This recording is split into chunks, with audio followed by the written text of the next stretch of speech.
Hola, ¿qué tal, amigas, amigos televidentes en Extra Plus? Un gusto saludarles, darles la bienvenida a esta edición especial de Sumando Vigores en esta semana en que estamos celebrando las dos de las más importantes efemérides patrias reconocidas por todos los nicaragüenses.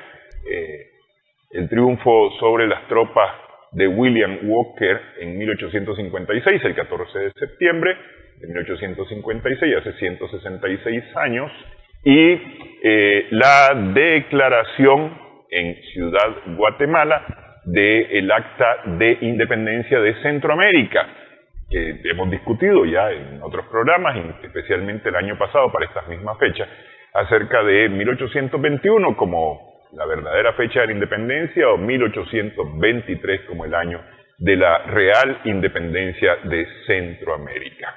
Eso está todavía discutiéndose entre los especialistas, entre los historiadores, sociólogos, antropólogos, etc. Pero bueno, 201 años desde que se firmó esta acta en Ciudad Guatemala en 1821, el 15 de septiembre.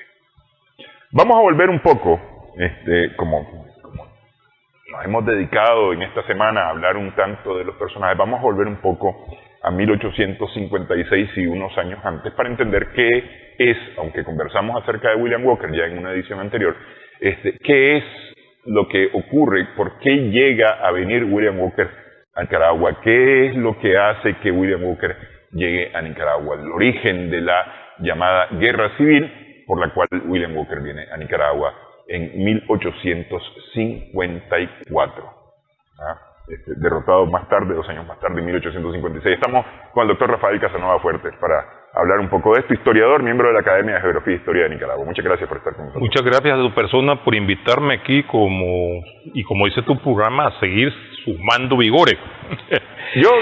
Una cosa es conocer tal vez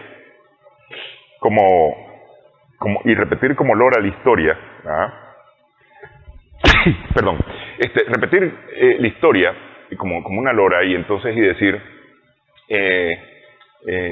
15 de septiembre de 1821 en Ciudad Guatemala se reúnen en asamblea y firman el acta de la independencia, proclaman la independencia. Ese es como bien de lora, me parece a mí. Decirlo así de esa manera. Porque la verdad es que hay precedentes y hay consecuencias de estos actos. Y precedentes, ¿cómo llaman? Precedentes, antecedentes y consecuencias. Y consecuencias de estos actos. Elementos y entonces me parece que aprendemos más entendiendo por qué sucedieron las cosas. Y qué es lo que provoca esto, cómo es que se provoca para poder llegar a un pleno conocimiento de nuestra historia. Sí es importante la fecha, sí, pero entender qué es, por eso este programa pues dedicado a entender quiénes son y por qué nos llevan a los nicaragüenses a la guerra civil en 1854. 54. Muy mecánicamente se ha establecido de que es el viejo pleito entre León y Granada, pero no es precisamente así. La independencia deja la misma acta de independencia y la independencia ya como un hecho consumado entre 1821 y 1823, para no entrar en esos detalles, del acta de separación, pero que no se constituye el Estado, y luego la lucha de los anexionistas con los republicanos y que da como resultado la federación. Pero lo que se oculta es el problema eminentemente social. Desaparece bruscamente la autoridad que todos reconocen, que reconocen las comunidades indígenas sobrevivientes, que son la base popular, ¿verdad? Centroamérica. Ahí están las cifras, ahí están las tasaciones de ese entonces y se demuestra eso a nivel centroamericano, seguidos por los mestizos y una minoría muy ínfima que ha sido tratada de inflar por algunos historiadores de afrodescendientes. Estoy hablando donde había dominio español, ¿verdad? En este caso, ese vacío de poder entra en un proceso transitorio en el cual esa clase criolla rica que está acostumbrada pues a ser gobernada, a ocupar cargos menores, por primera vez va a experimentar el acontecimiento de administrar las repúblicas o las nuevas repúblicas que surgieron. Entonces, cargos menores que para el caso de Nicaragua eran todavía más pequeños en Granada que en León. Y que en el caso de Guatemala, con relación al contexto. Sí, digo, que Guatemala era la Capitanía General, ¿no? Sí. Y entonces aquí había como una delegación, por decirlo de alguna manera, de la autoridad que ejercía, de la autoridad del rey que ejercía Guatemala. Es decir, sí, estos venían y entonces hacían lo que Guatemala orientaba, pero estaban en León. Por eso digo, una autoridad en Granada todavía menor a la que había en León. La que había en León porque era la capital. Sí. Casualmente, hay un momento que en quien pasa a administrarla, después de los nublados del día, el obispo Nicolás García Jerez. Sí. O sea, la iglesia, una figura religiosa, pues, que representa, para él, el rey de España todavía sigue rigiendo, pues. Y luego viene, recordemos que ahí, dentro de la sociedad, calan las ideas republicanas. Pero ahí quiero como que caminar un poquito más para adelante, para que no nos detengamos tanto acá, porque ahí es donde se vienen perfilando las fuerzas políticas. Porque el referente ideológico que llegaba a través vía de contrabando y también contradictoriamente a través de la enseñanza en que le jugaban el papel algunos sacerdotes influidos por la Ilustración, quienes absorben eso es la clase criolla rica y las capas medias. De ahí que la primera guerra civil que se da en Nicaragua son los republicanos alrededor del coronel Cleto Ordóñez y los anexionistas, que también son llamados serviles, encabezados por Crisanto Sacasa, que era de las familias más ricas, y Cleto, que era un hombre que provenía de los sectores populares, un hijo bastardo de Irigoyen, hermano de uno de los también funcionarios eclesiásticos, que de paso era del bando de los serviles. Entonces, porque quieren todos esos nombres. La terminología liberal conservadora es muy tardía, es para los 30 años. Pero bueno, veamos cómo se vienen configurando. El sector, digamos, hay un sector que tiene mayor desarrollo económico o mayor poder económico, pero tiene, como bien decíamos, menos poder político, que es el sector granadino. Uh-huh. Es decir, si contraponemos unos 6 grandes capitales en Granada, en León habían 24 capitales. 24 familias, para decir algo, como por ejemplo. ¿Por qué? Bueno, la ruta del San Juan, la salida cercana a los puertos, les permitió, el río San Juan, les permitió realizar comercio y contrabando. Y entonces eso les permitió acumular más capital, más actividad comercial. Los leoneses tenían poder político, pero estaban muy cerca del poder real. Y entonces no podían, había familias poderosas como del poder real nos referimos al poder de la corona de la española. Corona y hereditario, pues tenemos a los Poveda, los Arraichavala, los Sarria, los mismos Sacasa, que son originarios de Granada, que tenían relación allá, ¿verdad? Entonces, que era la parte pues occidental que le llamamos. Pero bien, ¿cómo se llega hasta la década de 1940? Es que podemos hablar de que se vienen configurando dos posiciones. Unos fuertemente influidos por el liberalismo doctrinario de Montesquieu, de Rousseau, etcétera, y que son partidarios de la división de poderes, el poder judicial, el poder ejecutivo y el poder legislativo como un elemento que controla el ejecutivo. De ahí, ese elemento va a ser predominante para que los jefes de Estado y después los directores supremos solo gobiernen 2 años. Y se viene configurando también el otro bando, que es quienes plantean, son partidarios de Kesnay, que hay que crear un ejecutivo fuerte. Pero la sociedad tiene que estar dividida en 3 estamentos: la clase propietaria, la clase productiva y la clase estéril. Parece feo eso de la clase estéril, ¿verdad? Esa es la influencia de Kesnay. Que la clase estéril en este caso es la mano de obra. No, la clase estéril es como el comerciante, que está por ahí intermediario. La clase productiva es prácticamente la clase trabajadora, el campesino, el peón. Son partidarios de agricultura y todo eso. Entonces, estos son los granadinos, pero se diferencian de los leoneses también en algo de que ellos rescatan los valores hispánicos.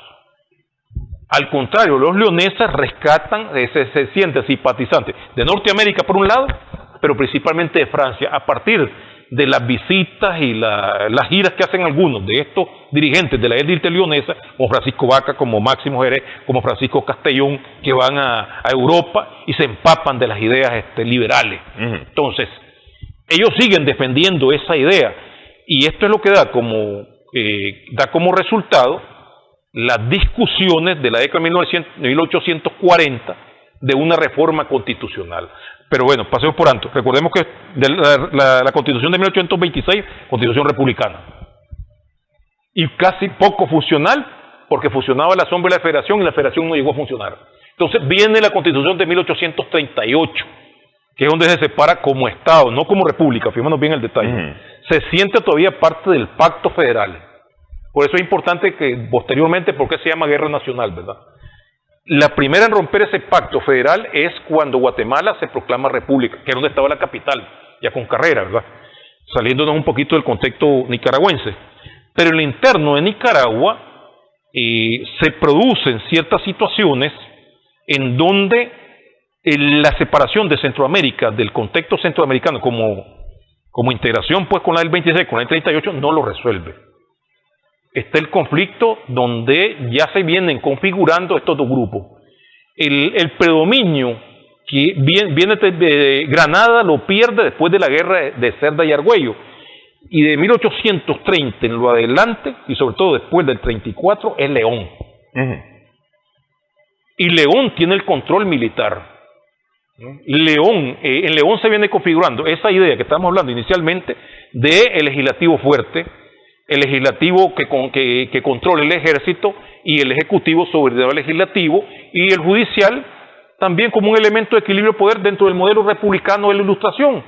Pero los granadinos vienen alimentando para desarrollar ese proyecto del que hablamos, de la república agrícola, de la república que corresponde a la realidad, es el poder ejecutivo fuerte. Pero además este ejecutivo debe de controlar el ejército. No bien ese detalle.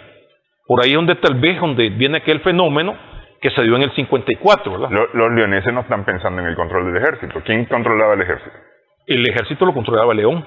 No, por eso, pero en el modelo leonés, donde el ejecutivo estaba, es decir, en el pensamiento leonés, donde el ejecutivo estaba el León, dependiendo del legislativo, o con menos poder que el legislativo, quien controlaba el ejército en ese modelo. Ojo con eso.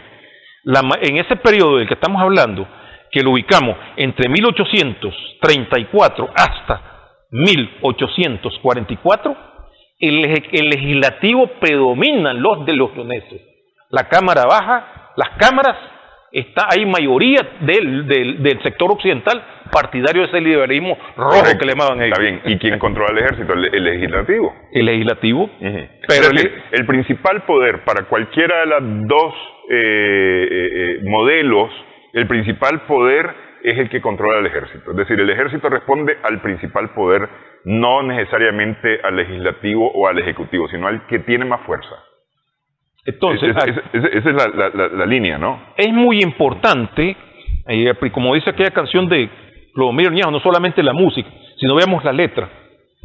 Después de la muerte de Cepeda, que era leonés, asciende un grupo de poder leonés que proviene de una clase media, que está encabezada por lo que se llama el poder del sable, que es el que fusila Malespín. ¿Cómo es el nombre? En este momento se me escapa, porque hay una serie de directores supremos que directores supremos que aún cuando no dependen ¿cómo se llama? No son de León, pero sí son partidarios de la facción leonesa. Es decir, ahí ya se vienen configurando, ¿verdad? Okay. Para que nos podamos ajustar y ponernos en orden, lograr revisar las notas con calma para ver esos nombres y demás, vamos a hacer una pausa Pero entonces aquí a mí me salta una duda. ¿Había que ser leonés o había que ser granadino, pertenecer a esa élite criollas? Porque entiendo yo que serían criollos todavía, ¿verdad? No mestizos, sino criollos, tal vez inicios de mestizos metidos a la lucha por el poder político, pero granadinos y leoneses básicamente los únicos que pueden detentar el poder. Si no sos granadino, si no sos leonés, no podés detentar el poder. Más o menos a ese momento de la historia estamos en esas condiciones, más o menos, ¿verdad? Hacemos una pausa, regresamos en breve, estamos sumando vigores en Extra Plus.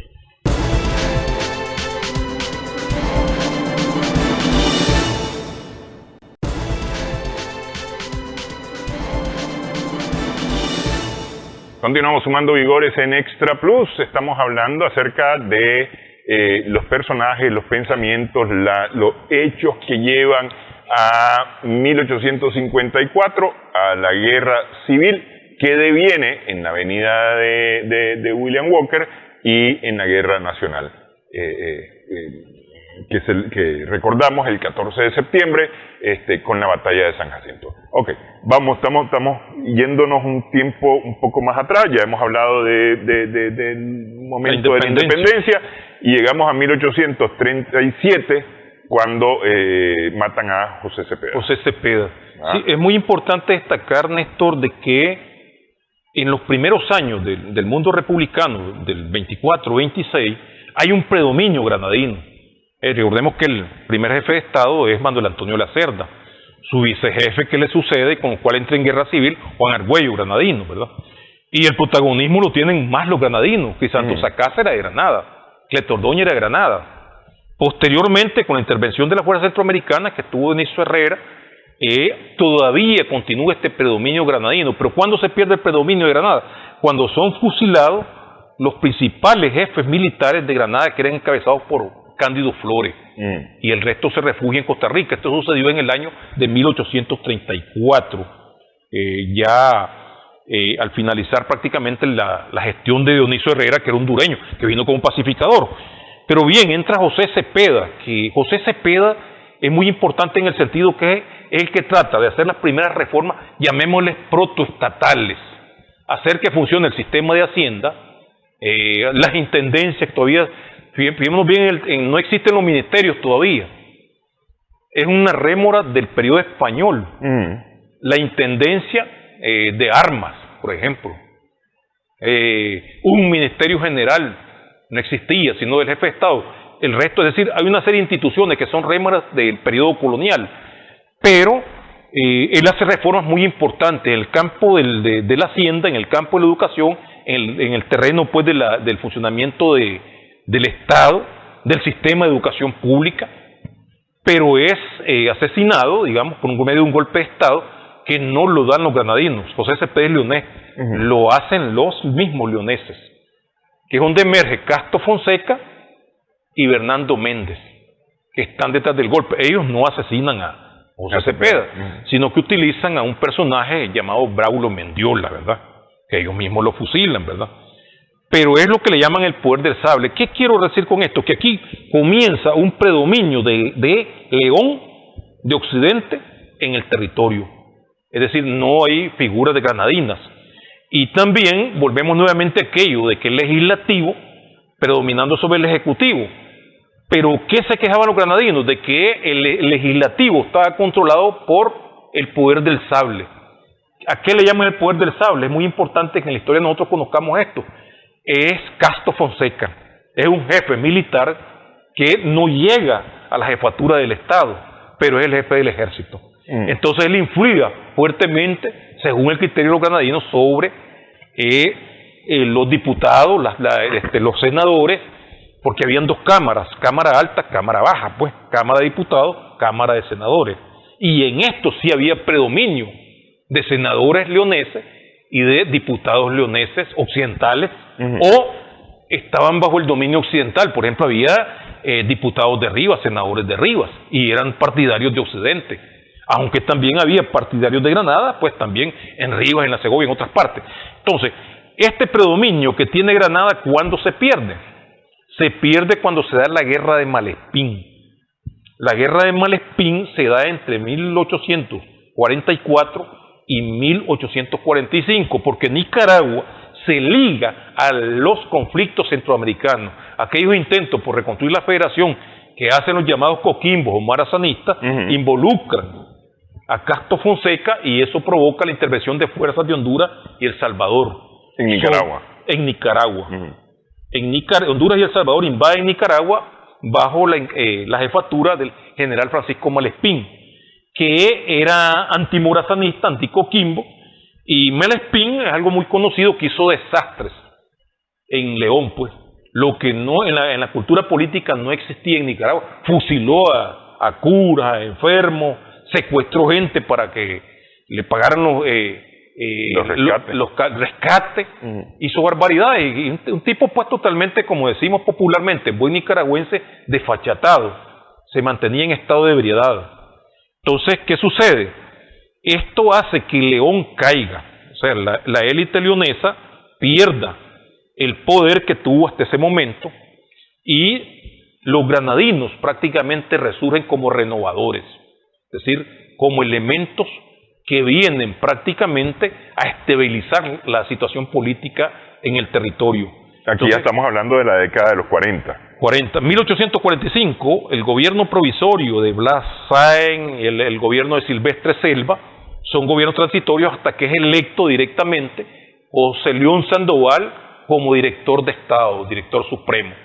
Este señor realiza las reformas protoestatales, elimina todas las intendencias y también establece los primeros ministerios, Ministerio de Hacienda, Ministerio de Guerra, Ministerio General, también la primera academia militar que la va a dirigir, es muy importante esto, el general Trinidad Muñoz, que vino con los hondureños, era nicaragüense, pero vino con los hondureños, con el llamado cuadro de filipenses, de mismos leoneses que estaban en contra de Castro Fonseca, ¿verdad? Castro Fonseca, como se sabe, fue fusilado por Malespín, al igual que el director supremo Emiliano Madrid, porque habían dos jefes de Estado, un Manuel Pérez y Emiliano Madrid, uno por el lado de Granada y otro por el lado de León, entonces él fusiló al de León, o sea que fue prácticamente un estado de violencia que quedó descabezada la élite leonesa, políticamente. Entonces se produce el ascenso de Trinidad Muñoz. ¿Cómo? Porque es el encargado de organizar la academia. Ok, pero a esa época no había un ejército único en Nicaragua, es decir, yo era hacendado y tenía, entre mis peones, eran mi tropa, y yo me convertí en general al jefe de esas tropas, y era mi ejército personal, porque así funcionaban las cosas en ese momento. En tiempos de leva los peones se convertían prácticamente en soldados, los artesanos en oficiales y los hacendados en coroneles y generales. Eso es real.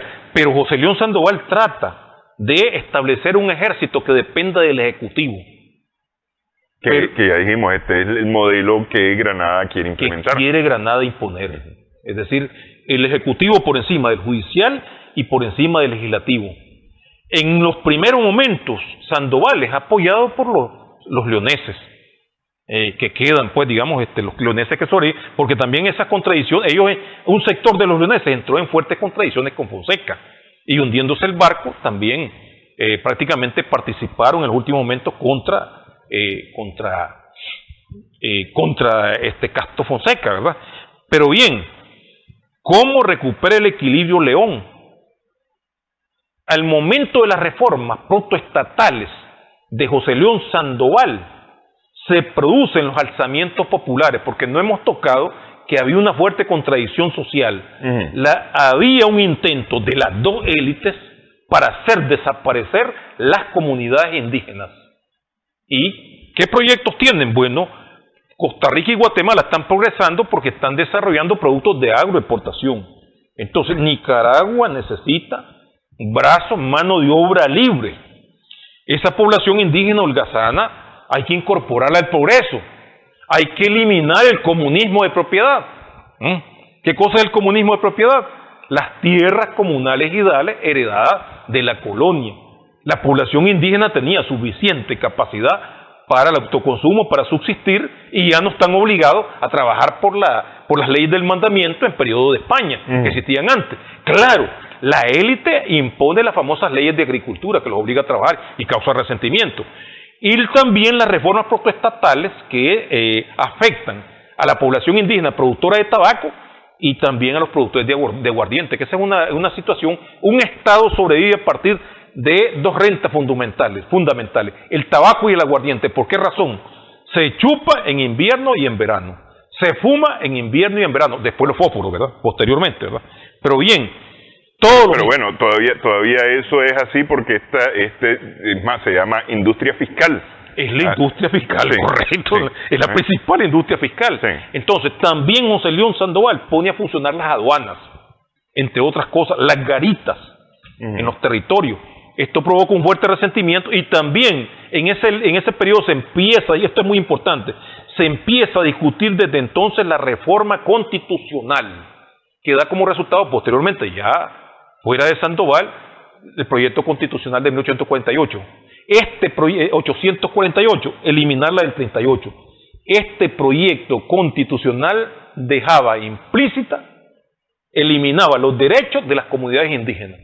Entonces, por eso es que algunos autores entienden que va implícita una reforma agraria. Muy recientemente hablaba con un colega sobre eso. No, es que no hay un problema que había escasez de tierra, había abundancia de tierra. No, era el problema de la imposición que quería la clase terrateniente sobre las tierras comunales, presión sobre esas tierras, apropiarse de esas tierras y obtener mano de obra libre. Ok, una reforma agraria en el sentido inverso al sentido social de la reforma agraria que piensan las revoluciones. Inversa, correcto. Que esa es la gran equivocación que puede haber alguien que lee. Ve si don Pedro Joaquín Chamorro en 1877 puso las leyes agrarias. No, era para despojar a la población indígena que tenía derechos ancestrales sobre esas tierras y obtener mano de obra libre, que el Estado, el progreso necesitaba, la civilización necesitaba mano de obra libre, tierras extensas para cultivar café, para cultivar caña. ¿Qué es eso? Estar cultivando solo productos de autoconsumo, esa gente haragana, maíz, frijoles, guineo, es decir, toda una serie de productos que eran para el autoconsumo. Entonces, lo resuelven con las leyes agrícolas, que te obligaban a trabajar. Tenía que estar en una lista de agricultura. Por supuesto que esto lo imponen más principalmente después de la Guerra Nacional, ¿verdad? Cuando ya toman el poder. Pero ese periodo provoca que las rebeliones, Muñoz juega un papel beligerante porque es el que tiene experiencia militar. Pero veamos lo que pasa. En esa academia militar, suerte de academia militar, vamos a llamarla, ¿verdad?, se incorporan principalmente los liberales, algunos conservadores, pero principalmente liberales. Es decir, Francisco Vaca, Mariano Salazar, Máximo Jerez, Francisco Castellón, es decir, toda una serie de miembros de la élite leonesa y la clase media liberal leonesa y algunos elementos que posteriormente van a jugar un papel muy importante en la Guerra Nacional, como el mismo Ponciano Corral, ¿verdad?, que adquieren alguna experiencia militar. Muñoz, es decir, la rebelión se extiende a los departamentos que en ese momento le llamaban de la Segovia, Occidente y Oriente. Es Muñoz quien logra salvar la situación. Ahí esos son los famosos alzamientos donde participa Bernabé Somoza, que es un caudillo popular, pariente indirecto de los Somoza que toman el poder en el siglo XX, José María Valle, los indígenas hermanos Álvarez,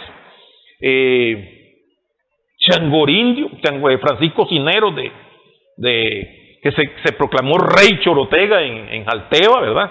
Es decir, hay una mezcla ahí, las masas indígenas y las masas mestizas ven en estos caudillos los redentores. Entonces, ahí recuerdo que en la descripción había de donde se imponía la escuela de Muñoz sobre los ataques en turba, o las formas militares que habían anteriormente. Muñoz había adquirido experiencia, dicen, con Santana en México y en otros eventos militares en Centroamérica, y es quien le da forma a eso. ¿Qué quiero decir con esto? Que si no ha sido el papel de Muñoz, que es el que se convierte posteriormente en el líder de la élite leonesa, es decir, hubiera caído pues el mundo de la anarquía, dicen los escritores, pues. esas rebeliones agrarias hubieran hecho caer el Estado. La rebelión es de tal manera en Matagalpa, dice que la sociedad estuvo a punto de desaparecer. Masas de indígenas que caen sobre ladinos y propietarios. Entonces, él logra derrotar las rebeliones. Entonces, él regresa con un papel beligerante y se convierte en el líder de la élite leonesa. Pero también en Granada ha venido surgiendo un caudillo. ¿Quién es ese caudillo? Fruto Chamorro. Ok, vamos a hacer pausa, porque llegamos a un momento importante que tiene que ver con los antecedentes directos anteriores al inicio de la guerra civil que deviene en la guerra nacional. Regresamos en breve.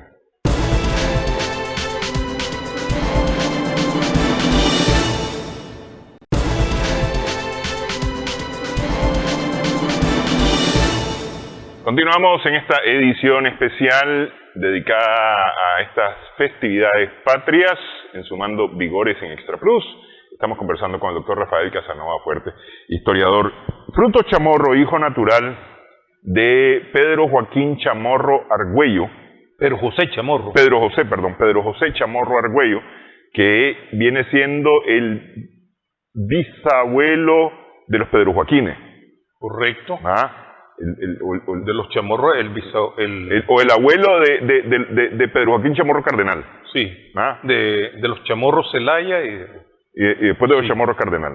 Sí, sería como el bisabuelo de Pedro Joaquín. Bisabuelo, sí. Porque él es el papá de... Sí, bisabuelo de Pedro Joaquín Chamorro Cardenal. Sería. Sí, bisabuelo de Pedro Joaquín Chamorro Cardenal. Pedro José Chamorro Argüello.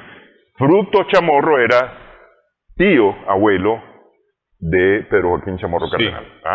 Ok.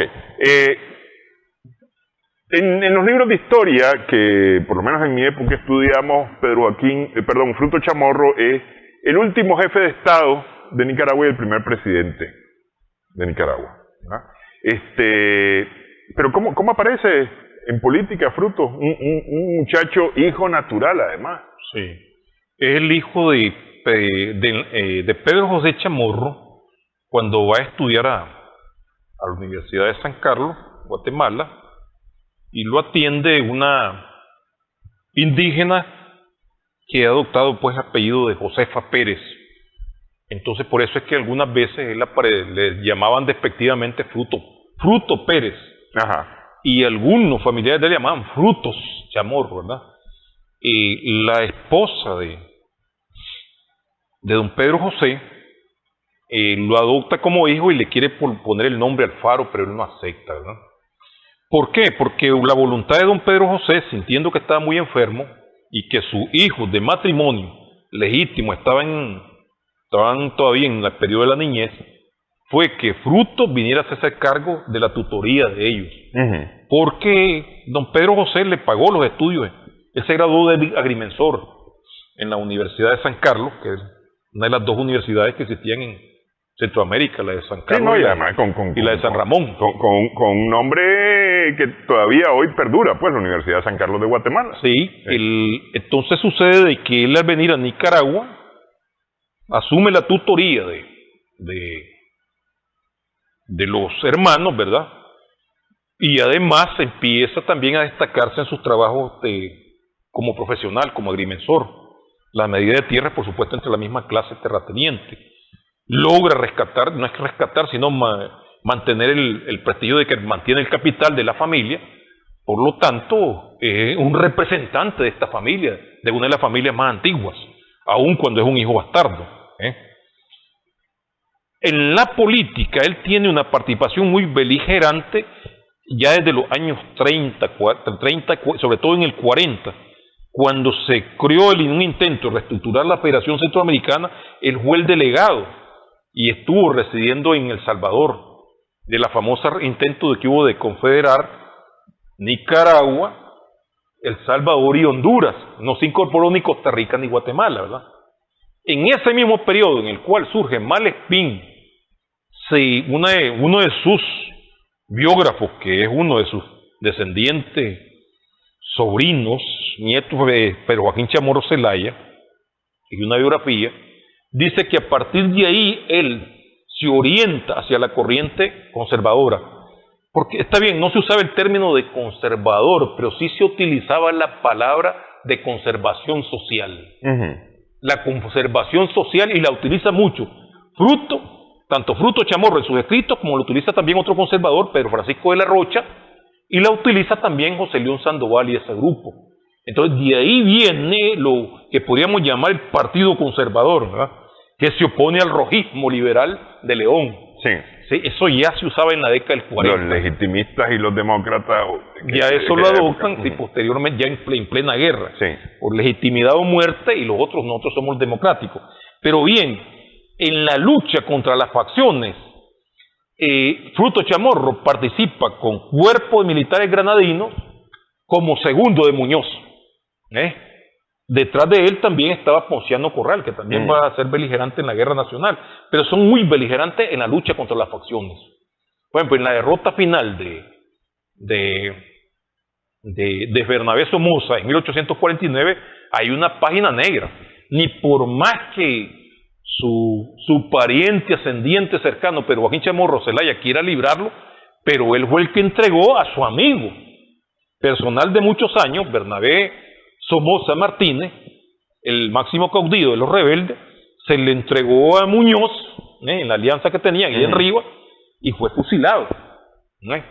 Entonces, prácticamente, él se le entrega confiando en que va a haber un juicio justo, pero se dice que Fruto sabía que no iba a haber un juicio justo. Entonces, esa es una página negra pues, que tiene ya, en ese caso, Fruto Chamorro. Pero bueno, él juega un papel muy destacado en el periodo de Sandoval porque es el ministro de Hacienda. Logra, como quien dice, reestructurar la Hacienda. Y él viene dentro de creciendo políticamente, y es un caudillo.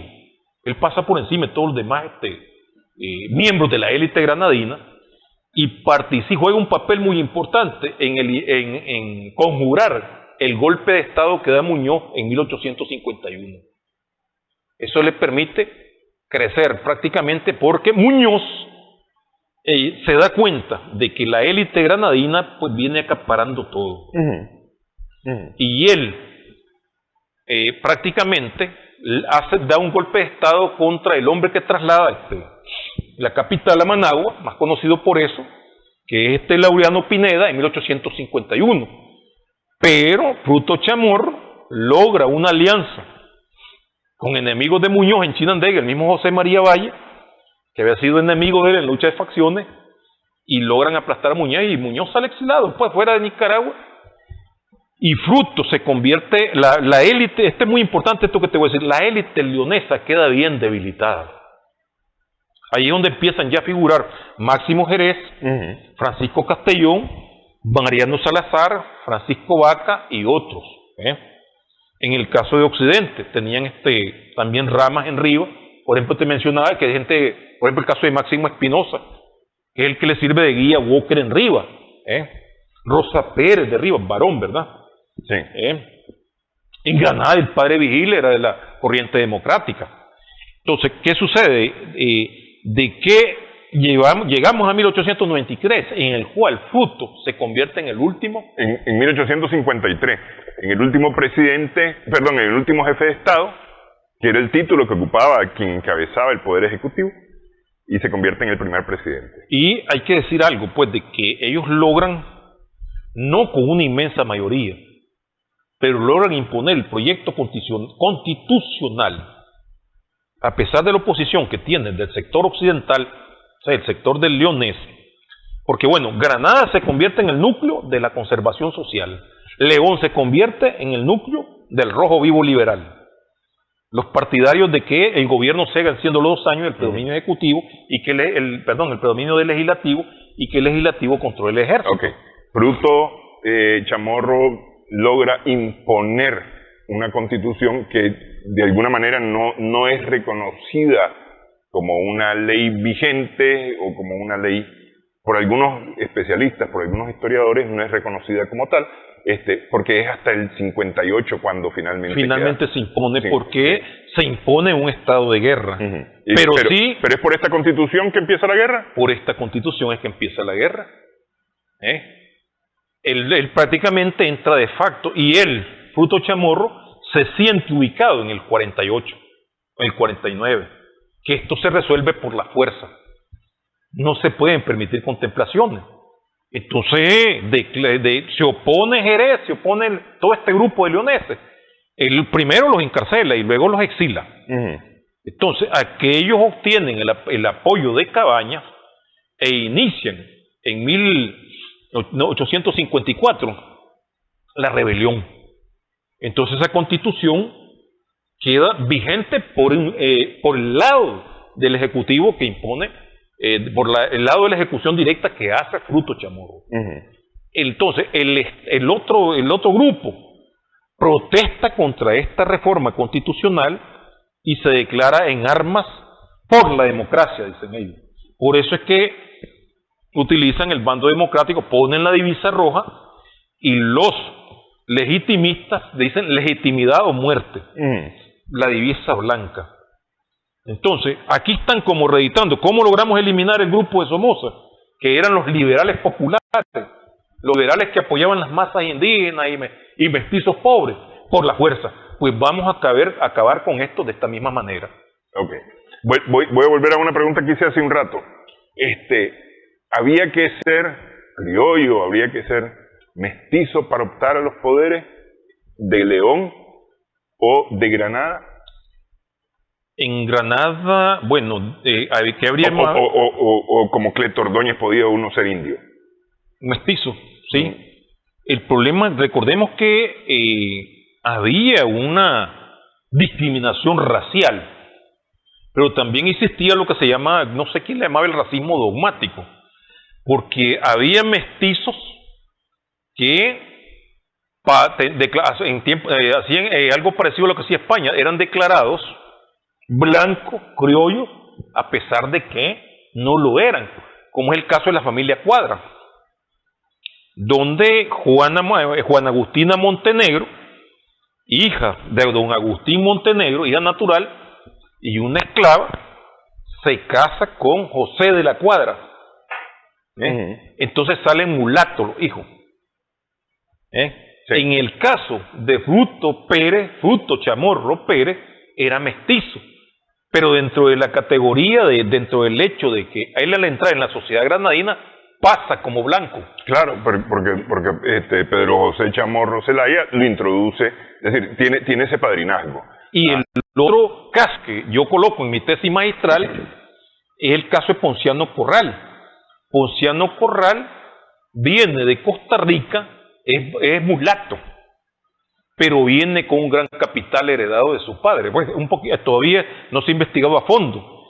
Y entra a la sociedad granadina con capital y se casa con una hija de Manuel Antonio de la Cerda.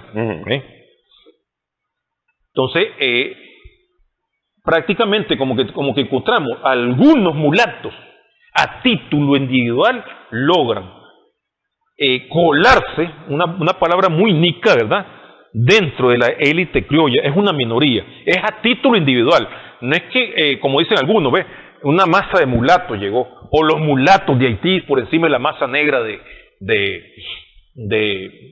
Haití, pues, que tenían poder económico y político. Aquí es una casta criolla de origen español que permite, a partir de ciertas características muy particulares, la infiltración de algunos mestizos legalmente. Ok.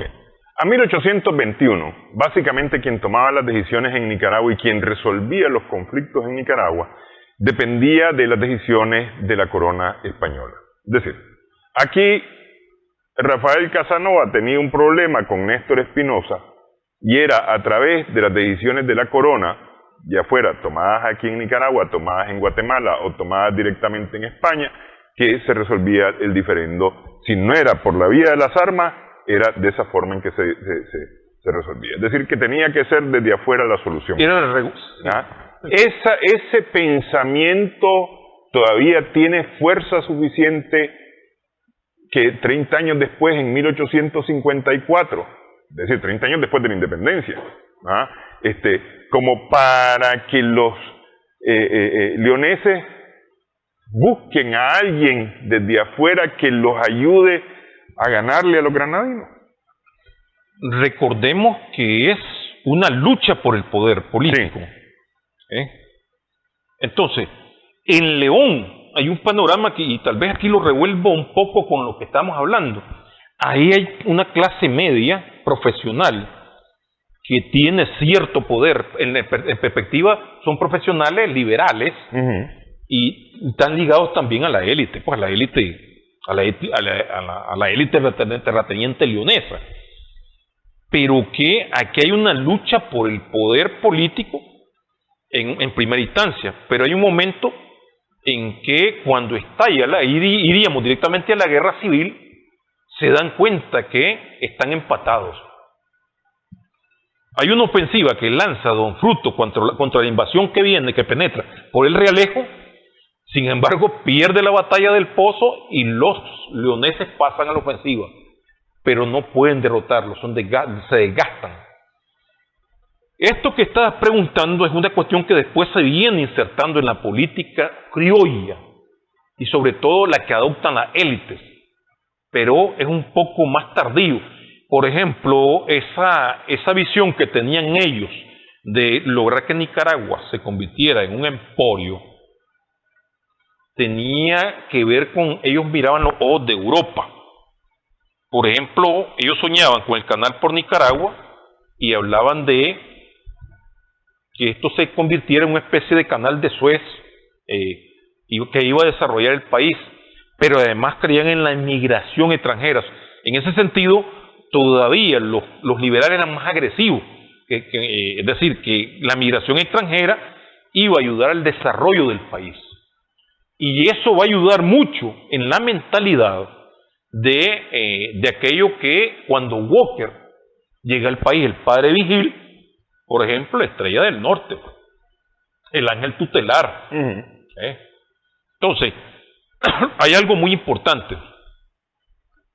Walker no se apareció así por así. Walker ha leído a Squire, porque Squire escribe sobre Nicaragua, y logra ver que hay contradicción de carácter político y contradicción de carácter social.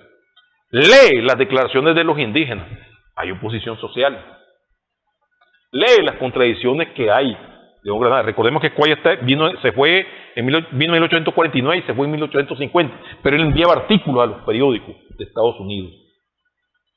Que cómo se hizo el contrato entre Byron Cole. Byron Cole era un negociante. Pero lo que quiero decir es que ambos grupos están contratando extranjeros. Manuel del Bosque, un experto militar español, es contratado y estaba de jefe militar de Rivas cuando entra Walker. Ahí quiero caer antes que se nos acabe el tiempo. ¿De dónde viene eso de buscar la solución a nuestros problemas con gente de afuera? Es la visión, ¿cómo se llama? Aquella visión, ¿cómo se llama esta visión? Que es tiene que ver, si nos ponemos si acudimos al imaginario colectivo, estábamos mejor con España, que nos tutelaba. E incluso había un descendiente de la familia Cuadra que cuando don Vicente se hizo presidente en 1871, se hizo presidente de la República, le llegó a decir con su lenguaje campechano, es el momento que le devolvás la República a España. Posteriormente, los descendientes de estos conservadores, por eso es que se apegan a la política de Estados Unidos. La única manera de desarrollar el país es colocándonos bajo la sombra tutelar de los Estados Unidos. Es decir, es un pensamiento de alguna manera criollo. Sí, es criollo. No es mestizo. No es mestizo. Lo adoptan los mestizos que se quieren. Sí. Pero es decir, esa es una línea de pensamiento criollo. Es un eminentemente criollo de la élite. Buscar un ángel tutelar. No obstante, vemos de que han habido intentos a través del tiempo de buscar la autonomía, como es el proyecto, con todos sus defectos que se señalen, el proyecto de José Santos Zelaya. Pero, si bien el proceso de lucha contra Walker los traumó, hay un trauma del que no se habla, el trauma de Malespín, ¿verdad? Que eso sería otro tema. Pero el trauma de Walker, que entra fusilando, sin piedad, se toma Granada, bueno, si no hay un acuerdo empieza a fusilar y se vuelve a Mateo Mayorga, que es ministro de Relaciones Exteriores, un miembro prominente de la élite granadina. Un golpe bien duro. Además venía siendo como el sucesor político de Don Frutos, se me ocurre, pues por algunos escritos que se han logrado ver de él, se ve que era un hombre con desarrollo. Viene y no tiene piedad, pero de pronto, bueno, es un extranjero tal vez. Lo traen los democráticos, que después se llaman liberales, pero después los conservadores hacen un segundo pacto, cuando Walker se toma Granada, y los chantajea, le fusila a lo que estamos a Mayorga, y entran en un pacto, pero donde se dan cuenta que Walker no les está entregando el poder, entonces se produce la reacción. Y está aquella famosa declaración de Pedro Joaquín Chamorro, la proclama de Masaya, que se dice la primer proclama patriótica, la defensa de nuestra religión, de nuestra propiedad. Bien, muera Walker, viva Granada. No es viva Nicaragua. Hay elementos localistas, pero es la primera proclama patriótica. Entonces, también el presidente Patricio Rivas, que entra dentro de este pacto, ya de Walker, bueno, recordemos que esto fue Frutos Chamorro quien impuso la palabra presidente. Los democráticos seguían llamándose jefes de Estado, directores de Estado. Y hay un momento que hubo hasta 3 gobiernos al mismo tiempo, entre la guerra nacional. Incluyendo a Walker. José María Estrada, había un presidente legitimista y Patricio Rivas. Y Patricio Rivas, que después le sucede ese señor del Castillo. Entonces, ¿quién es a quien le corresponde las pláticas que llevan al pacto del 12 de septiembre? Pero ellos se dan cuenta que Walker escapa de su control, reaccionan. Ok. Desafortunadamente, porque aquí nos podríamos quedar sentados hablando todavía durante más tiempo, pero desafortunadamente el tiempo nos ha comido. Quiero agradecerle, doctor, para poder entender esta platicada, para poder entender qué estamos haciendo hoy, porque todo eso que hemos hecho, y digo que hemos hecho porque hay que asumir la responsabilidad de Nicaragua en lo que hemos hecho en Nicaragua. Porque lo hemos hecho al final de cuentas los nicaragüenses. Es decir, William Walker no vino con sus patitas solito hasta aquí a tomar las riendas de las cosas. William Walker fue llamado. Igual ocurrió en 1910, 12 incluso durante la Revolución Liberal de Zelaya. Ocurre lo mismo más tarde con Cada y Adolfo Díaz. Sí. Es decir, y es donde surge Sandino. Y continúa ocurriendo hoy día que creemos los nicaragüenses que desde afuera nos van a traer la solución o la van a imponer desde afuera y van a decir ustedes que no saben nada, se chupan el dedo, entonces nosotros les vamos a poner al que debe de ser. Sí, así es. Es decir, ese sentido, ese sentimiento lo cargamos después de 1821, yo creo que del que debemos de deshacernos. Porque los nicaragüenses creo que somos lo suficientemente capaces para dirigir el destino de este país. Buscar en lo de afuera, en la exogamia, iba a decir, en la heteronomia, la solución. Como que dice, va a ser del exterior que va prácticamente a venir la solución. Hay un sector muy conservador, y eso se presentó más claramente en el periodo de Zelaya, donde el Zelaya plantea el desarrollo autónomo de la nación, el primer intento serio. Y ahí es donde se desarrolla esa tendencia. Se desarrolla ahí mismo también, se empiezan a desarrollar tendencias nacionalistas. Entonces, eso camina hasta los tiempos actuales. Se encuentra prácticamente muchos políticos que creen que la solución la va a imponer en Nicaragua una intervención norteamericana. O una intervención extranjera en lo general. Aquí me quiero quedar ya con el final del programa. Una intervención extranjera en general. No necesitamos que el extranjero nos venga a decir a los nicaragüenses cómo se hacen las cosas. Nosotros, con la inteligencia que tenemos, podemos solucionar. El problema principal, me parece aquí a mí, es ponernos de acuerdo a los nicaragüenses en que primero Nicaragua, primero los nicaragüenses y después allá en el lugar número 100, mis intereses personales. Porque ese ha sido el gran problema, los intereses personales. Le agradezco mucho, doctor. Le agradezco mucho. Muchas gracias. Amigos televidentes también por su sintonía en esta semana en que hemos hablado de las efemérides patrias. Ojalá aprendamos de la historia.